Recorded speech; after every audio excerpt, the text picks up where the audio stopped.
I was baptized in 1995 after I received the gift of salvation, became a new Christian.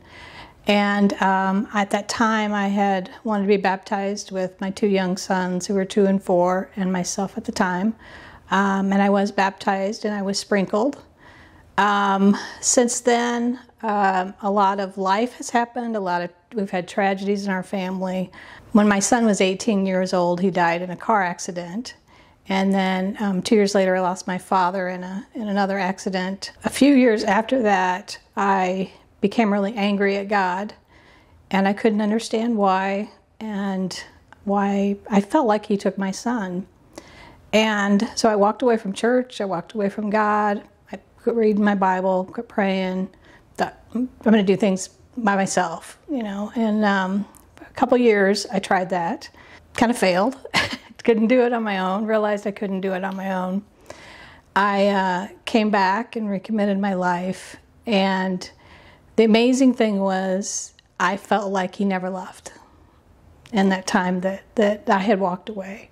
And that's a loving father to even though I turned my back on him, he didn't turn his back on me. Proverbs 3, 5, and 6 says, trust in the Lord with all your heart, lean on your own understanding, all your ways acknowledge him, and he shall direct your path. So that is a verse that I kind of go to a lot on the things that we can't answer the whys.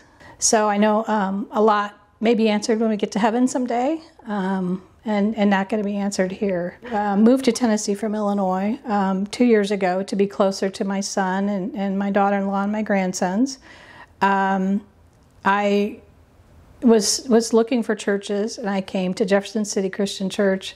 And the very first message that Luke preached on was a purpose-driven life, or our purpose in life.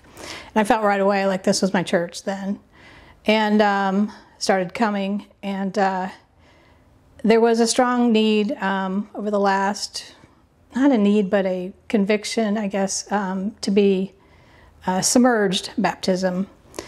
And I had put it off and hesitated because when I was first baptized and sprinkled and I met with the pastor, he had said I had to be a member of the church, and I was a new Christian and didn't know what all that meant to do. And so I was really afraid to speak to the pastor about what I had to do to be baptized, if I had to be a member or not, because at that time it was really overwhelming as a new Christian. So I did meet with Luke, and he did explain that I did not need to be a member of the church. Understand the member of church is very important, but is not tied to baptism. Baptism is the death and burial and resurrection of Jesus Christ.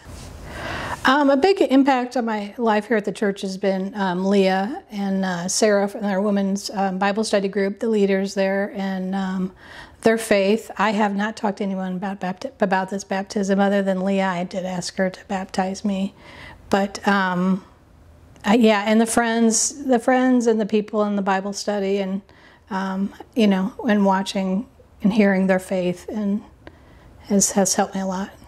I think seeing others being baptized, it impacted me in ways that it was a true demonstration of faith. And them being baptized, and from children to adults, to Tara and her family, and it was powerful.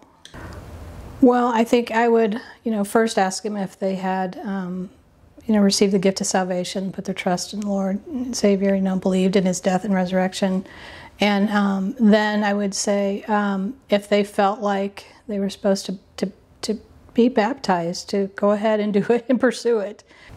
My name is Janice Bussman, and I want to follow Jesus.